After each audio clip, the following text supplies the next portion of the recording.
Bueno, en este caso el tema que vamos a abordar en esta clase es el tema clima, que es uno de los factores que son muy importantes a la hora de tasar una empresa agropecuaria y que influyen directamente en la producción. Bueno, para que sepan de qué vamos a hablar, voy a comentarles un poquito el temario. Vamos a hablar de algunas definiciones, la distribución de la atmósfera, cuáles son los elementos del clima. Vamos a hablar un poquito de balance hidrológico, a tocar efectos adversos. Después vamos a ver cuáles son los factores que influyen en el clima. Vamos a hablar muy brevemente de cambio climático, de variabilidad climática, para hacer un cierre de este temario. Primero lo que vamos a hacer es una definición de tiempo y clima. Son dos palabras que se usan como sinónimo y realmente no lo son. Vamos a empezar a definir clima, que es lo que nosotros necesitamos a la hora de confeccionar la carpeta de tasación. ¿Por qué? Porque el clima es el conjunto de valores normales para una determinada región. O sea, es el promedio a lo largo de muchísimos años de temperatura, humedad, presión atmosférica, precipitaciones, etc. Esto es lo que nosotros necesitamos a la hora de elaborar la carpeta de tasación. Necesitamos saber el clima de la zona, a diferencia del tiempo. El tiempo se refiere a las condiciones de un momento puntual, o sea, cómo está el tiempo hoy. Hoy el tiempo está nublado, hoy el tiempo está lluvioso, hoy la temperatura es de 14 grados, la presión atmosférica de 1030 hectopascales, la humedad relativa del 60%. Son las condiciones reinantes en un momento determinado, que pueden o no diferir de las normales. El pronóstico que el servicio meteorológico nos provee, tanto en el día como a corto plazo, se refiere al tiempo justamente y no al clima.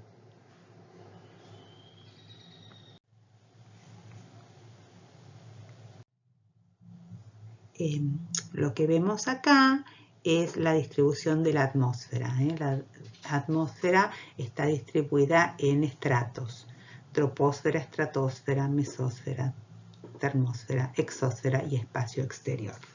Nosotros acá nos vamos a concentrar en la troposfera, que es la capa más importante de la atmósfera porque es donde suceden todos los procesos climatológicos.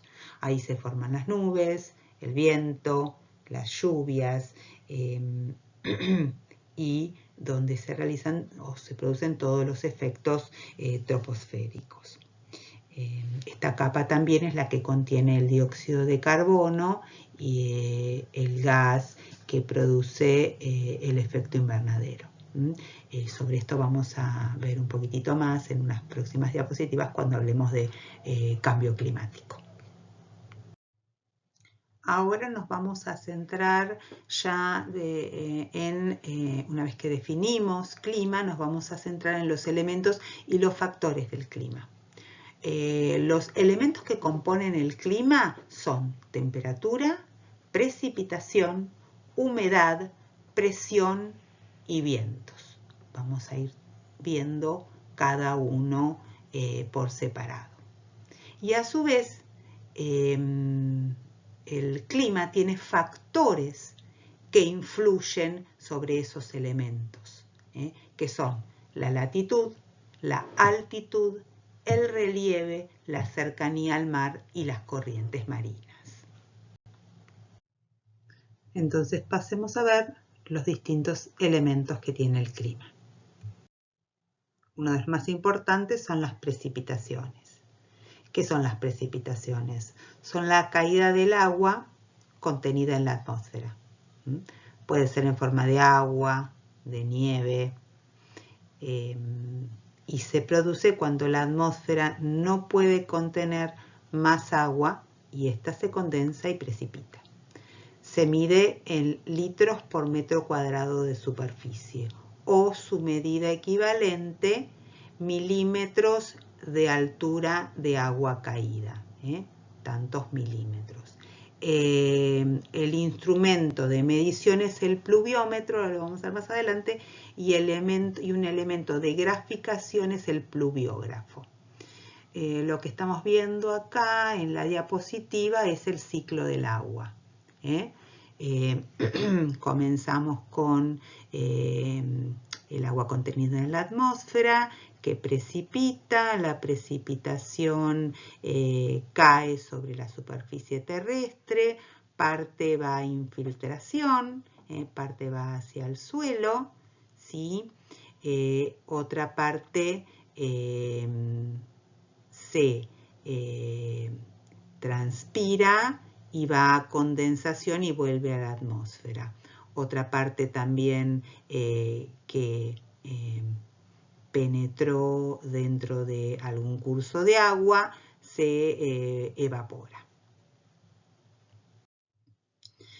Como dije, los elementos para medir las precipitaciones son el pluviómetro, ¿sí? Y el pluviógrafo, que es el elemento que registra las precipitaciones.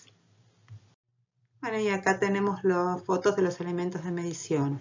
Del costado izquierdo tenemos el pluviómetro, que colecta el agua caída, y del costado derecho tenemos el pluviógrafo, que es aquel que realiza la medición. Con las mediciones a lo largo de una cierta cantidad de años, 10, 20, 30 años, logramos obtener índices, tanto mensuales como anuales.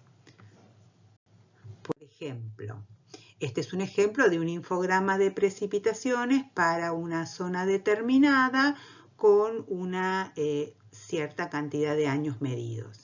Y esto es lo que ustedes tienen que volcar en sus carpetas de tasación. O sea, la precipitación de lluvia mensual promedio de esta zona, podemos ver que tenemos el día más lluvioso registrado en una serie de años X, después ustedes tienen que poner las fuentes, por supuesto, es el 22 de febrero con 136 milímetros. Y durante febrero las precipitaciones oscilaron entre 150 milímetros y un poco más de 200 milímetros. Como precipitaciones máximas, ¿no? Y como precipitaciones mínimas, 50 milímetros, siendo febrero el mes más lluvioso. Acá, bueno, se ve perfectamente la distribución de las precipitaciones, siendo los meses más lluviosos enero, febrero, marzo, y después comienza nuevamente el incremento de precipitaciones a partir de la primavera, siendo primavera-verano los momentos más lluviosos de esta zona en particular, y siendo los momentos más secos los meses de invierno, con el mes de menor precipitación promedio, que es de 35 milímetros el día 16 de julio, ¿no? Pero bueno, las precipitaciones oscilan entre estas bandas, digamos. Desde el punto de vista de las precipitaciones, a grandes rasgos tenemos tres tipos de regímenes. El régimen monzónico, el régimen mediterráneo y el régimen isohigro.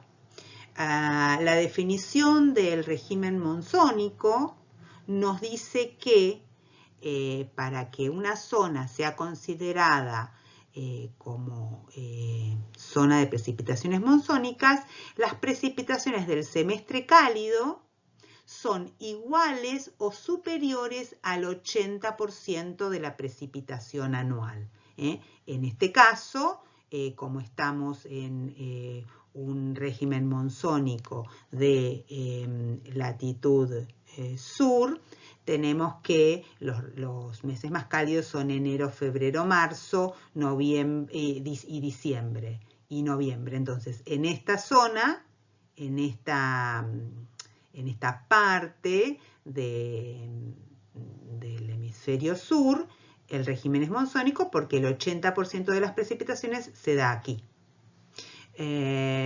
Por contrapartida, el régimen mediterráneo tiene las precipitaciones del semestre frío, son iguales o superiores al 60% de la precipitación anual.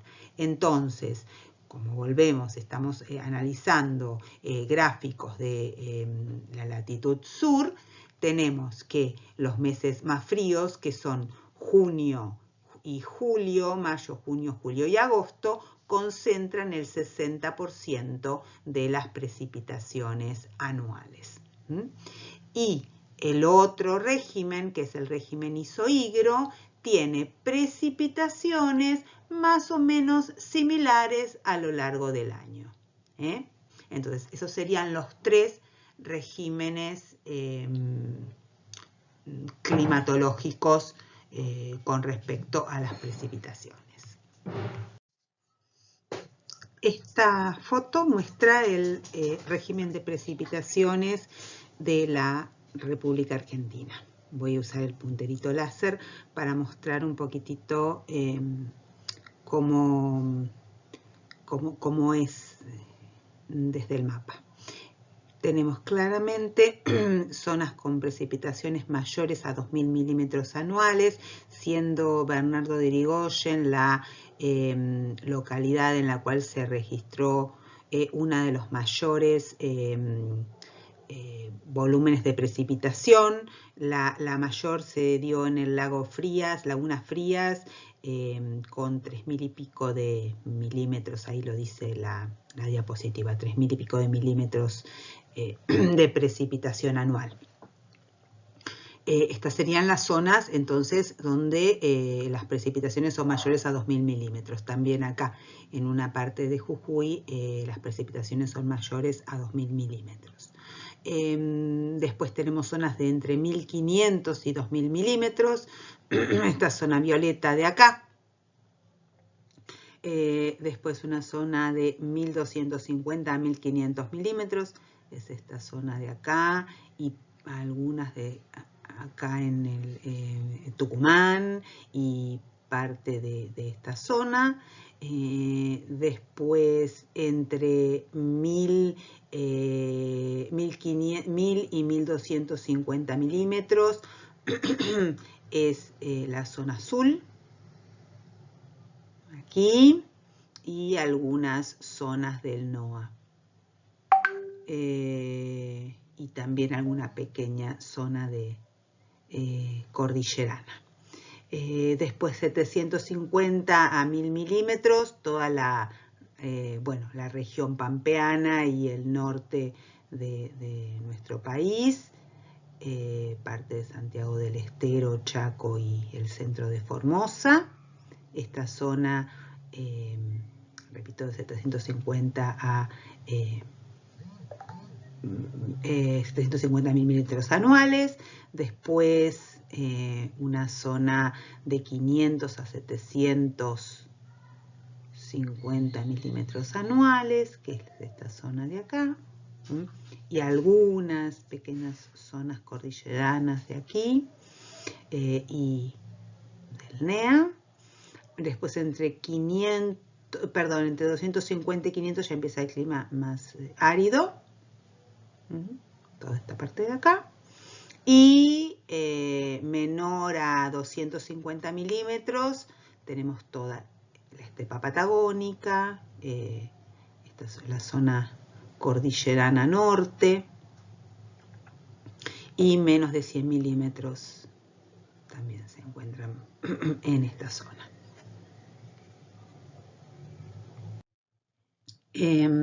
Bueno, seguimos con otro de los elementos del clima, que es la temperatura, que es casi el segundo en importancia, digamos.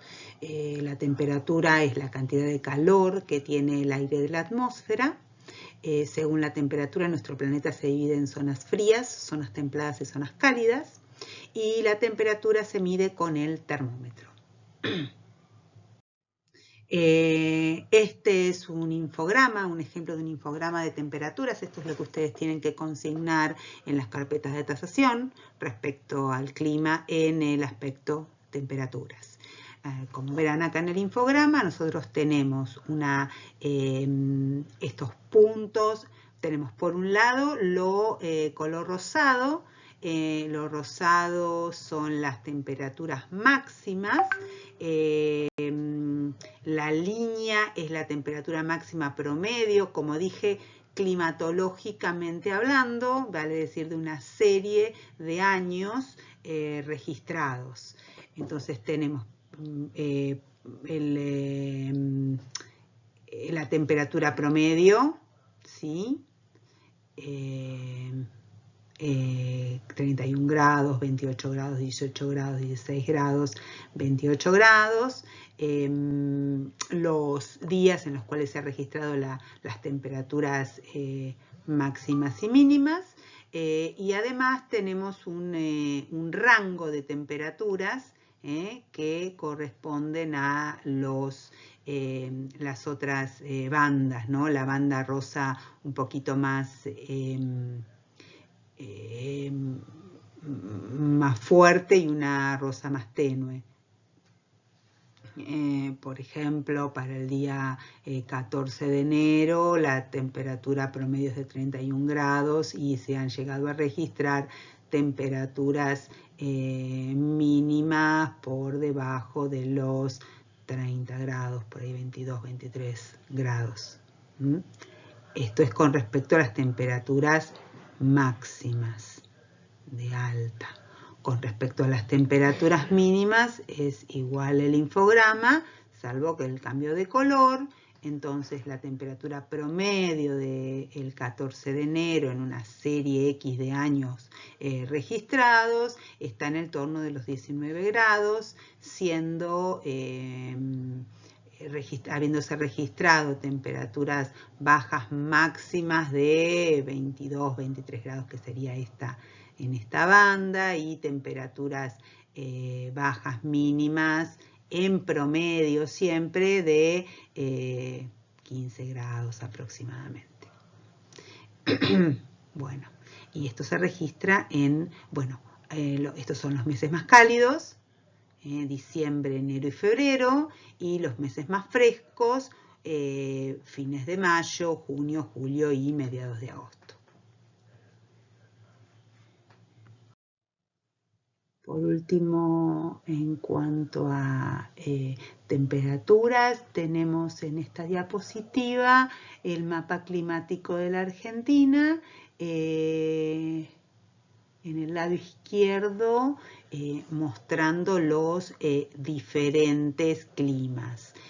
Subtropical con estación seca, subtropical con estación seca, tropical serrano, templado pampeano húmedo, templado pampeano semiárido. Bueno, acá está el detalle de las zonas y los distintos climas que encontramos en la Argentina. Y por otro lado, acá tenemos el mapa de la Argentina con las temperaturas medias anuales registradas, con las localidades en las cuales se ha registrado en un promedio X de años las temperaturas máximas y las temperaturas mínimas en todo el país. Entonces, bueno, temperatura media anual mayor a 22,5 grados centígrados en esta zona, que corresponde también, bueno, al clima subtropical con estación seca, y así sucesivamente. Menor a 5 grados centígrados, bueno, en esta zona o en la zona de Tierra del Fuego y parte de las Islas Malvinas.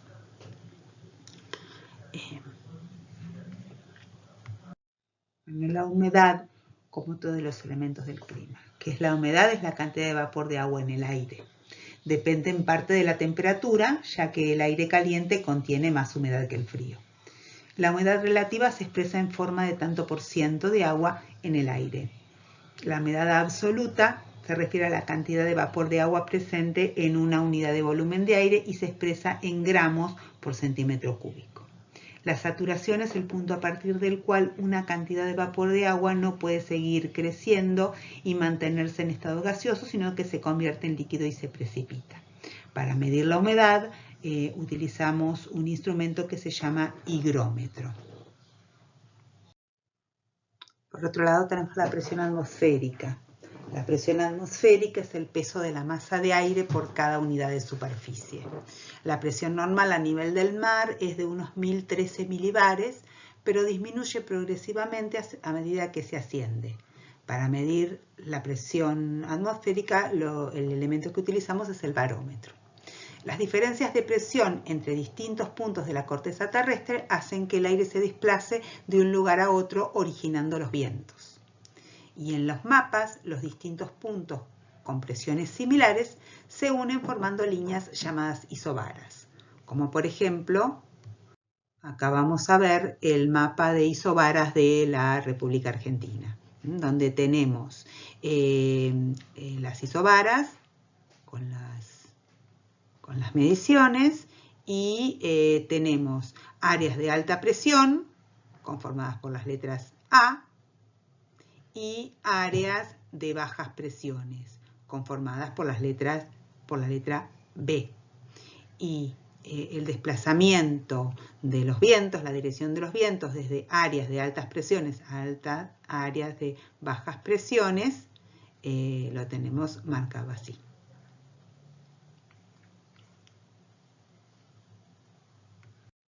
Otro de los elementos del clima son los vientos.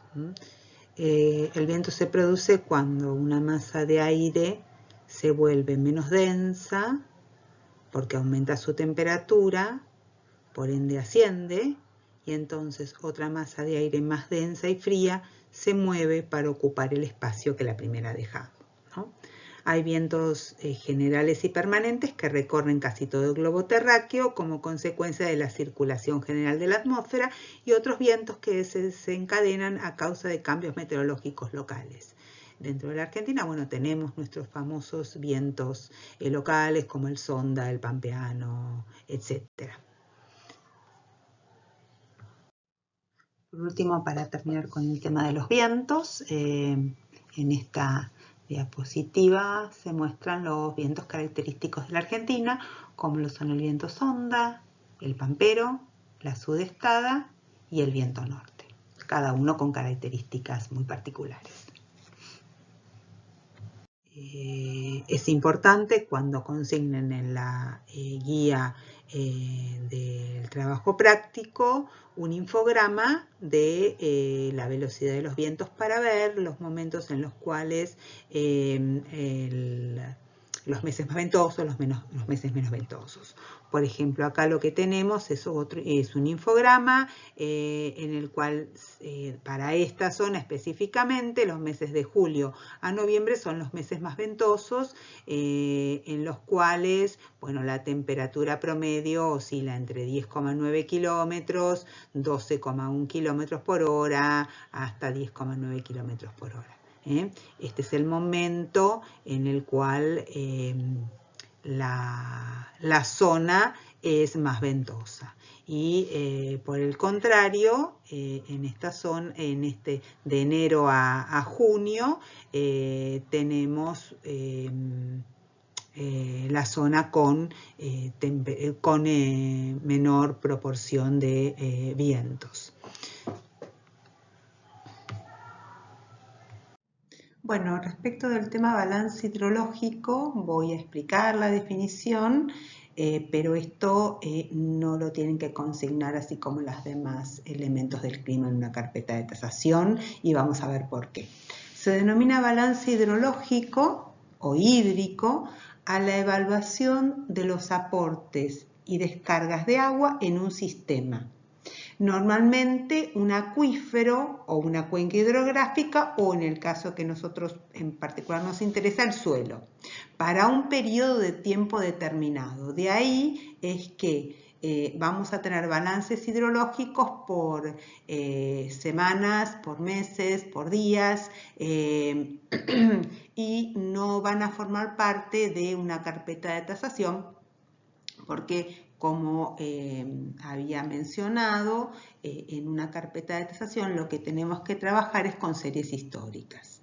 El cálculo numérico se basa en el principio de que el aporte total a una cuenca o masa de agua, mediante precipitaciones y afluencias de agua, debe ser igual a la salida total, mediante evaporaciones y salidas fluviales, más las variaciones netas en el almacenamiento acumulado.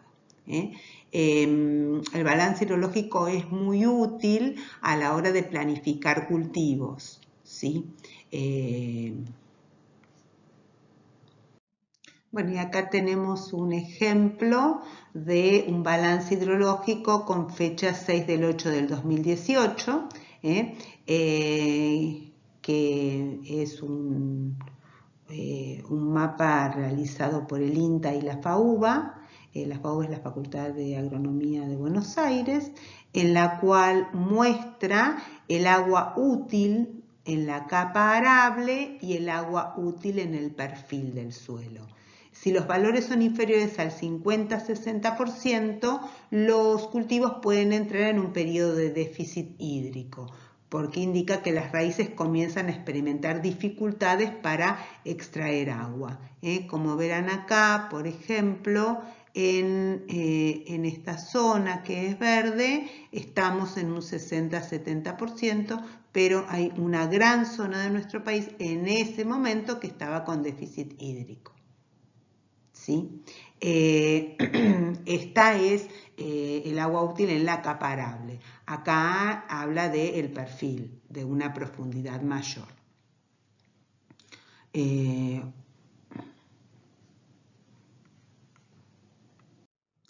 Bueno, y acá vamos a ver el índice de aridez de Martone.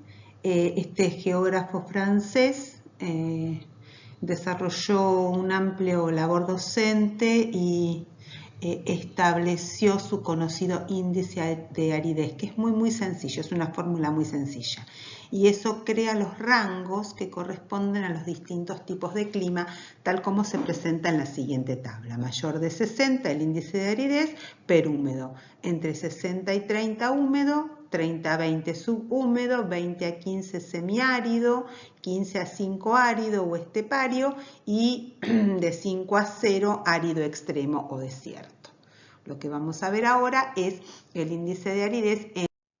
Bueno, y en esta foto lo que vemos es el índice de aridez de Martone dentro de nuestra República Argentina, ¿no? Esto es parte del Atlas Climático Digital que nos ofrece el INTA. Además de todos los componentes del clima, tenemos tres tipos de fenómenos o efectos adversos, como lo son las heladas, las sequías y las inundaciones. Vamos a comenzar con las heladas. Bueno, la helada es un fenómeno meteorológico que consiste en un descenso de la temperatura ambiente a niveles inferiores al punto de congelación del agua. Y esto lo que produce es que el agua o el vapor que está en el aire se congele, depositándose en forma de hielo en la superficie. El Instituto de Clima y Agua, dependiente del INTA, emite un mapa de las fechas de las primeras heladas meteorológicas, de probabilidad de primeras heladas meteorológicas, y también otro mapa de probabilidad de la última helada meteorológica. Las primeras heladas meteorológicas se miden, bueno, las primeras, el mapa se maneja de oeste a este y de sur a norte, ¿sí?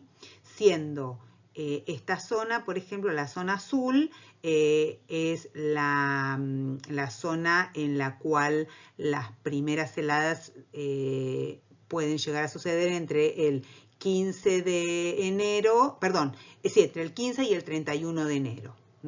Y por el contrario, en estas zonas, en las zonas rojas, la fecha estimada de la primera helada meteorológica en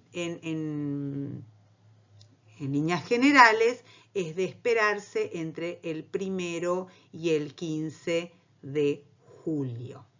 ¿Sí? Acá está el otro mapa de las últimas heladas meteorológicas. El cálculo de varios años, la registración de varios años de las heladas y de sus fechas es el que me genera este tipo de mapas, ¿no? Y en este caso, la fecha probable de la última helada meteorológica también va desde el suroeste hacia el noreste y tenemos del 1 al 15 de diciembre para esta zona y del 15 al 31 de julio para esta zona. ¿Qué me quiere decir esto? Del periodo libre de heladas. Y vamos a tocar dos zonas bien contrastantes para entender un poquito esto. Si hablamos de esta zona de acá, tenemos que la fecha de tentativa de las primeras heladas está dada desde el 15 al 31 de enero. Y, por el contrario, la fecha de la última helada, la probabilidad de fecha de la última helada, es entre el 1 al 15 de diciembre. ¿Qué quiero decir con esto? Que esta zona prácticamente tiene probabilidad de heladas durante todo el año, salvo del 15 de diciembre al 15 de enero. Y justamente esta zona es lo contrario. Esta zona tiene la probabilidad de la primera helada del 1 al 15 de julio. ¿Sí?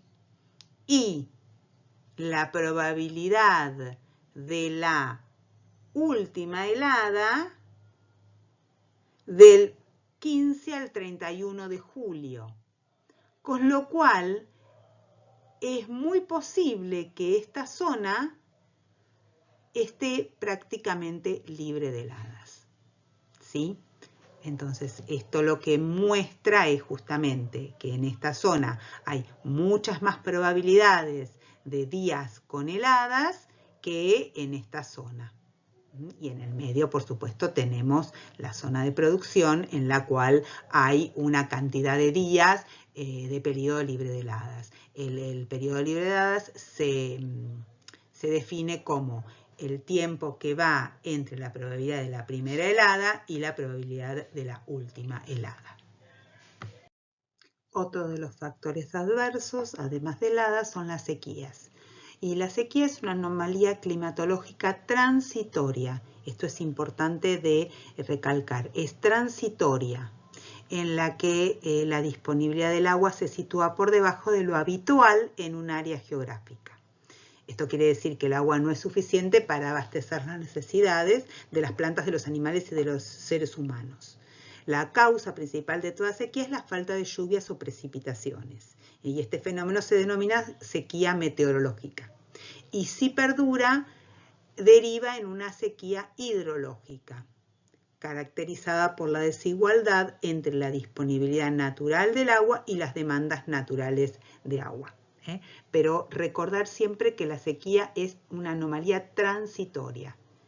si tenemos un registro de precipitaciones bajos durante una gran cantidad de años, climatológicamente cambiaría la denominación, pero no sería una sequía, sino que sería una zona con climatológicamente con menor proporción de precipitaciones.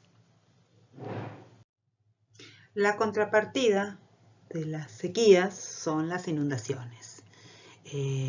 Una inundación se produce cuando hay un rápido crecimiento del nivel de agua que cubre o llena determinadas áreas, ¿no? ¿Y por qué se producen inundaciones en la Argentina? Lluvias intensas durante un periodo corto de tiempo en donde se supera la capacidad del suelo de absorber y los ríos empiezan a subir, a causa de fuertes vientos que a veces pueden provocar la crecida de los ríos, por deshielo, por el rompimiento o desborde de represas o por actividades humanas, como la tala de árboles, la impermeabilización de los suelos por la construcción de rutas y viviendas. Un ejemplo que tenemos muy cercano es la gran inundación que sufrió la ciudad de La Plata, por decir alguna, ¿no? En la cual llovió en cuestión de horas lo que llovía normalmente durante un mes.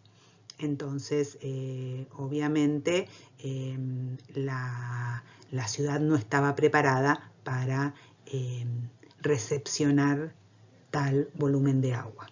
Y lo que hizo fue provocar inundaciones. Lo mismo pasa en el ambiente rural, ¿no? Muchas veces las lluvias intensas durante un periodo muy corto de tiempo no permiten que el suelo pueda absorber ese agua y empieza a movilizarse por la superficie. Hay más movimiento por escurrimiento que por percolación. Respecto de estos fenómenos meteorológicos como sequías e inundaciones, hay mucha bibliografía al respecto. No vamos a entrar en detalles. Si les interesa, acá les envío un informe de la Bolsa de Comercio de Rosario en la cual hay un detallado informe de antecedentes respecto de las sequías e inundaciones en el país y la manera de calcular. Existen entidades y organismos gubernamentales en Argentina y en el mundo que se encargan de estudiar estos fenómenos y hacer análisis predictivos a fin de poder anticiparnos a la ocurrencia de estos eventos. En la producción agropecuaria es importante tener alguna información sobre la posibilidad de existencia de estos fenómenos.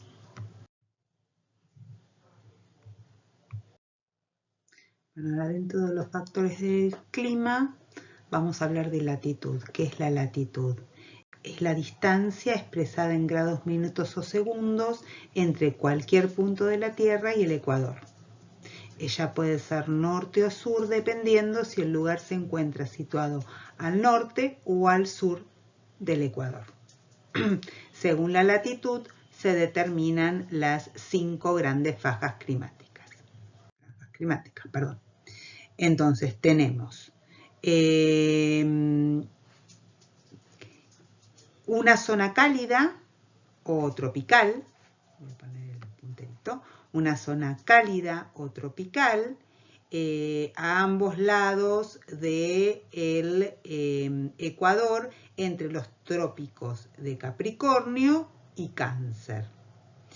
2 zonas templadas, 1 y 2, una zona templada norte y una zona templada sur, entre los trópicos y los círculos polares, Ártico y Antártico.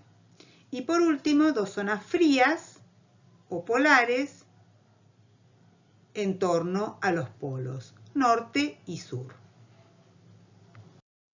Continuando con los factores del clima, ahora vamos a hablar de la altitud, ¿sí? La altitud se mide respecto al nivel del mar. Influye en el mayor o menor calentamiento de las masas de aire. Es más cálido el que está más próximo a la superficie terrestre y a medida que vamos ascendiendo, disminuye la temperatura progresivamente, unos 6,4 grados centígrados cada 1000 metros de altitud. Entonces, la altitud modifica la temperatura y modifica también la distribución de las precipitaciones. A mayor altura, menor temperatura y mayor porcentaje o cantidad de precipitaciones. Localización y relieve. Respecto de la localización, la ubicación de un lugar en las costas o en el interior de los continentes va a ser un factor determinante a la hora de establecer el clima de la zona. ¿Por qué? Porque sabemos que el mar es un regulador térmico y que las aguas se calientan. ¿Por qué? Porque las aguas se calientan y enfrían más lentamente que la tierra. Entonces, los mares y los océanos suavizan las temperaturas extremas, tanto en invierno como en verano. De allí que localidades más mediterráneas tienen una mayor amplitud térmica. Entendiéndose por amplitud térmica la diferencia entre las temperaturas máximas y las temperaturas mínimas. Por ejemplo, una localidad ubicada en la provincia de San Luis tiene más amplitud térmica que una localidad ubicada en la zona costera bonaerense. Respecto del relieve, el relieve son las diferentes formas que presenta la corteza terrestre. El macrorrelieve de la Tierra se ha formado principalmente por el desplazamiento de placas tectónicas que hacen que se formen alteraciones en la superficie. Otro factor que ayuda a la formación de los distintos relieves son los vientos, que al producir la erosión tienden a nivelarlo el relieve y desgastando partes más altas y rellenando partes más bajas. El relieve también afecta al clima, ya que en los sectores más altos hay mayores diferencias de temperatura, también hay mayor amplitud térmica que en los sectores más bajos. Por otro lado, los sectores más bajos en general presentan mayor porcentaje de humedad relativa promedio. El relieve también es una de las características que ustedes tienen que describir en las carpetas de tasación. Por último, llegamos al último factor de clima, que son las corrientes marinas. Las corrientes marinas se forman por el empuje del viento sobre el mar. Al girar la Tierra, las corrientes se retuercen y fluyen alrededor de los océanos en enormes círculos llamados giros. Las corrientes cálidas se alejan del ecuador y las frías fluyen de regreso hacia él.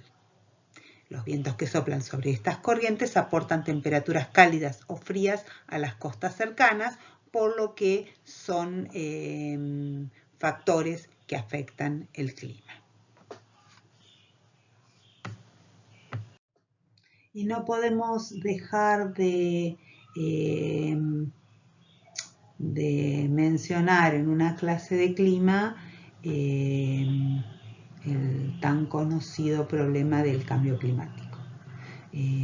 Bueno, se denomina cambio climático a la variación global del clima de la Tierra debido a causas naturales, ¿sí?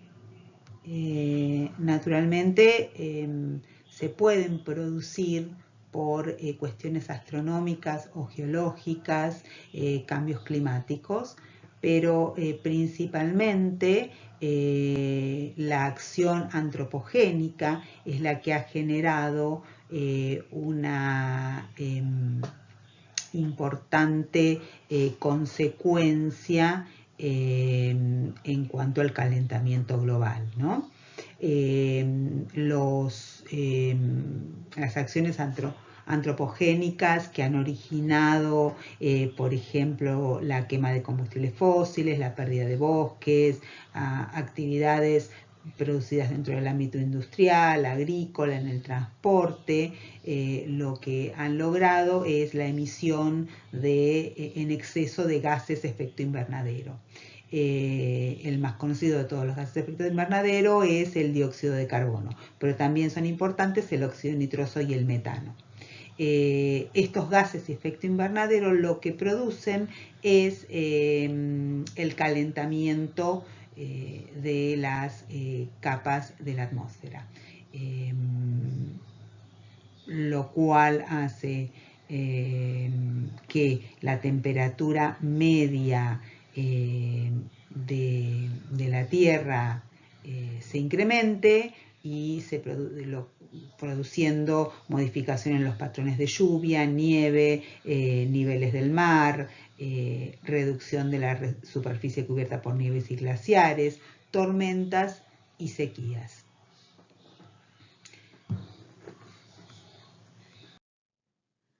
Bueno, con respecto al fenómeno de niño-niña, esto es parte de un fenómeno que tiene que ver con variaciones tanto en el océano como en la atmósfera.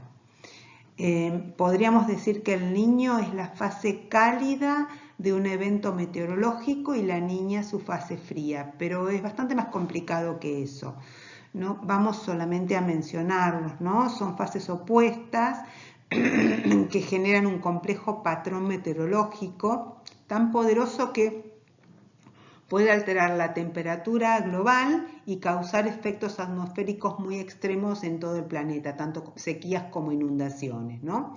El niño suele darse con más frecuencia que la niña y ambos pueden durar todo un año o incluso más. Bueno, resumiendo, estuvimos viendo todos los elementos, factores del clima y algunas otras definiciones y temas de carácter importante a la hora de el conocimiento de las empresas agropecuarias. Ahora, específicamente para la carpeta de tasaciones que ustedes van a construir, lo que necesito consignar es los elementos: temperatura, precipitación, humedad, presión y vientos, ¿sí? de la zona en la cual ustedes están evaluando su empresa agropecuaria, y algunos de los factores que pueden llegar a influir en el clima.